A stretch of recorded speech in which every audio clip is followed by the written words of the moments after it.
Singapore world ranking के मुताबिक दुनिया का सबसे महंगा मुल्क। और मेरे मुताबिक जो मैंने वहाँ के माहौल, लोगों के रहन-सहन, खर्च करने के तरीके, ज़िंदगी गुज़ारने के तरीके और कामों को फ़रोग़ देने के तरीकों से जो तज़किया किया, मैं सिंगापुर को दुनिया के बेहतरीन मुल्कों में से एक मुल्क तस्वुर करता हूँ।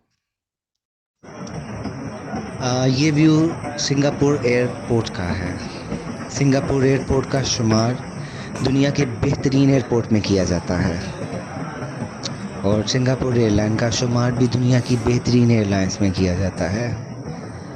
अगरचे मेरा कभी एक्सपीरियंस नहीं रहा सिंगापुर एयरलाइन से ट्रैवल करने का, लेकिन उसका शुमार वर्ल्ड रैंकिंग के मुताबिक बेहतरीन एयरलाइन में किया जाता है। मैं पहले भी सिंगापुर एयरपोर्ट पर आ चुका हूँ, काफ़ी घुमा फिरा उस टाइम इस एयरपोर्ट पर और बहुत ही ज़बरदस्त एक्सपीरियंस रहा मेरा। इस टाइम मैं आपको काफ़ी शॉर्ट व्यू इसका दिखा रहा हूँ। मुझे थोड़ी जल्दी है एयरपोर्ट से क्लियर होने की और जल्दी से अपने होटल पहुँचने की, क्योंकि मैंने एक इवेंट में शमूलियत इख्तियार करनी है, उसके लिए थोड़ा मैं जल्दी में। मैं यहाँ पर एक बहुत ज़रूरी इन्फॉर्मेशन देना चाहूँगा अपने व्यूअर्स को कि आप सिंगापुर का वीज़ा ऑनलाइन अप्लाई करके हासिल कर सकते हैं और जब आप सिंगापुर में एंटर होते हैं या सिंगापुर से अपना टूर कंप्लीट करके एग्ज़िट होते हैं, इन दोनों सूरतों में आपके पासपोर्ट को स्टैम्प नहीं किया जाएगा और इन दोनों सूरतों में सिंगापुर इमिग्रेशन की तरफ से आपके दिए गए ईमेल आईडी पर एंट्री की और एग्ज़िट की अलग-अलग ईमेल मौसूल होगी। इस इंफॉर्मेशन को शेयर करने का मकसद ये था कि बहुत सारे लोग अपनी ट्रैवल हिस्ट्री के लिए सिंगापुर के लिए ट्रैवल करते हैं, तो उनको इन्फॉर्म करना ज़रूरी था कि आपके पासपोर्ट को स्टैम्प नहीं किया जाएगा, लेकिन आप ऑनलाइन रिकॉर्ड में आ जाएंगे कि आपने इस डेट को सिंगापुर में ट्रैवल किया और उस डेट को सिंगापुर से एग्ज़िट किया। सेकेंडली, आपको ये ख़ुद से नोट डाउन करना है या जो ईमेल आपको सिंगापुर की तरफ से रिसीव होंगी एंट्री और एग्ज़िट की, उनको सेव करना है कि आप सिंगापुर में कब एंटर हुए थे और कब एग्ज़िट हुए थे, क्योंकि इन फ्यूचर अगर आपने किसी और मुल्क में ट्रैवल का प्लान करना है तो बहुत सारे मुल्क आपसे डिमांड करते हैं कि अपने लास्ट 5 ईयर की ट्रैवल हिस्ट्री को हमारे साथ शेयर करें। तो उस वक़्त आपको बताना होता है। अगर तो आपके पासपोर्ट पर स्टैम्प हो तो आप वहाँ से भी चेक करके बता सकते हैं, लेकिन इस मामले में आपके पासपोर्ट पर स्टैम्प नहीं होगी, सो आपको ख़ुद से ही याद रखना होगा। सिंगापुर ट्रैवल करने के लिए एक और बात ज़हन नशीन कर लें कि सिंगापुर की इमिग्रेशन बहुत टफ़ है। पहले भी टफ़ थी, लेकिन अब उससे भी ज़्यादा टफ़ है। सो आपके लिए ज़रूरी है कि आप मुकम्मल डॉक्यूमेंट्स के साथ सिंगापुर के लिए ट्रैवल करें, अदरवाइज़ आपका बहुत सारा टाइम इस एयरपोर्ट पर ज़ाया होगा। इवन कि ये भी हो सकता है कि इमिग्रेशन ऑफ़िसर आपसे सेटिस्फाई ना हो और आपको क्लियर ना करे।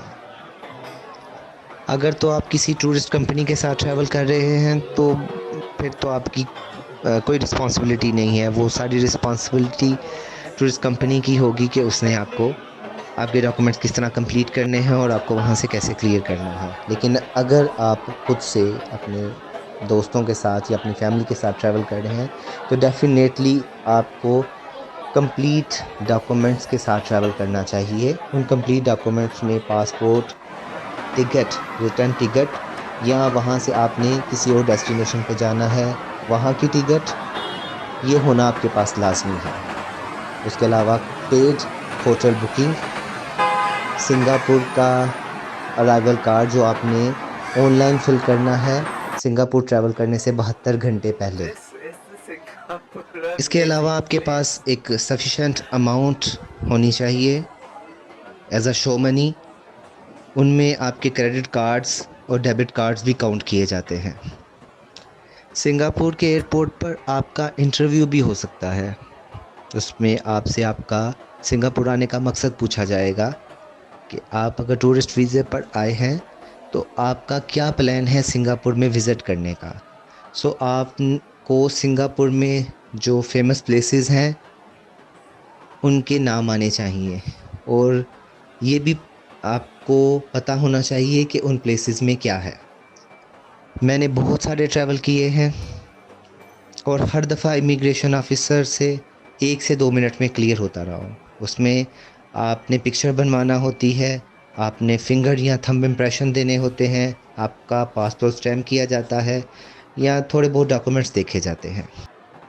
मुझे अच्छी तरह याद है कि इससे पहले जब मैं सिंगापुर आया तो इमिग्रेशन ऑफ़िसर ने मुझे हार्डली 1 मिनट में क्लियर कर दिया। लेकिन इस दफ़ा उन्होंने 4 से 5 मिनट मेरे डॉक्यूमेंट्स वेरीफ़ाई करने में, छोटा-सा इंटरव्यू करने में लगा दिए। और मैं एक क्वेश्चन पे तो बहुत हैरान हुआ कि उन्होंने मेरा विज़िटिंग कार्ड मुझसे माँग लिया, और लकीली वो मेरे पास था, और अगर ना भी होता तो कोई मसला नहीं था उसका। इमिग्रेशन ने जिन वीज़ा होल्डर के डॉक्यूमेंट्स वेरीफ़ाई करने होते हैं, उनको सेपरेट कर दिया जाता है। उनके लिए एक छोटा-सा हॉल रिज़र्व है, जहाँ पर वो बैठते हैं और उनके डॉक्यूमेंट्स वेरीफ़ाई किए जाते हैं और थोड़ा बहुत इंटरव्यू किया जाता है।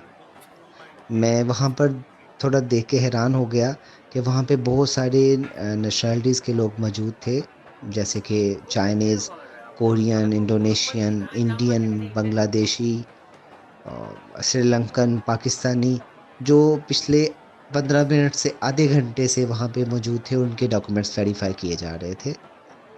इन सब इन्फॉर्मेशन का सिर्फ़ एक ही मकसद था कि जब भी आप सिंगापुर के लिए ट्रैवल करें, तो काइंडली अपने डॉक्यूमेंट्स कंप्लीट कर लें और आप जिस मकसद के लिए वहाँ पर गए हैं, उसको ऑनेस्टली बताएँ और फिर बिल्कुल ईज़ी हो जाए।